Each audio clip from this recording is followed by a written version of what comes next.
माझ्यावर कर्ज झाल्यामुळे मी आत्महत्या करत आहे, अशी चिठ्ठी लिहून शिवाजी चिंदू पाटील वय वर्ष 55 या शेतकऱ्याने कर्जबाजारीपणाला कंटाळून राहत्या घरात मंगळवारी दिनांक 19 डिसेंबर रोजी पहाटे 5 वाजता गळफास घेऊन आत्महत्या केली। मृत्यूपूर्वी लिहिलेल्या चिठ्ठीत त्यांनी कर्जासह आजाराला कंटाळले असल्याचाही उल्लेख केला आहे।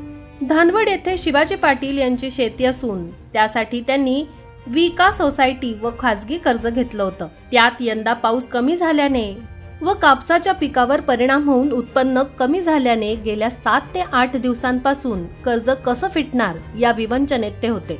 मंगळवार दिनांक 19 डिसेंबर रोजी पहाटे 5 वाजता झोपेतून उठून त्यांनी राहत्या घराच्या मागच्या खोलीत दोरीने गळफास घेतला। बराच वेळ झाला तरी ते न आल्यामुळे पत्नी व मुलाने मागच्या खोलीत जाऊन पाहिलं असता शिवाजी पाटील हे गळफास घेतलेल्या अवस्थेत दिसून आले। त्यांना शेजारील मंडळी व भाजप युवा मोर्चाचे तालुका अध्यक्ष भाऊसाहेब पाटील यांच्या मदतीने शासकीय वैद्यकीय महाविद्यालय व रुग्णालयात नेले असता डॉक्टरांनी त्यांना मृत घोषित केलं। आत्महत्या करण्यापूर्वी पाटील यांनी सुसाईड नोट लिहून ठेवली होती। त्यात आजाराला कंटाळून फाशी घेत आहे, माझ्यावरती कर्ज झाल्यामुळे मी आत्महत्या करत आहे असं नमूद केलं आहे।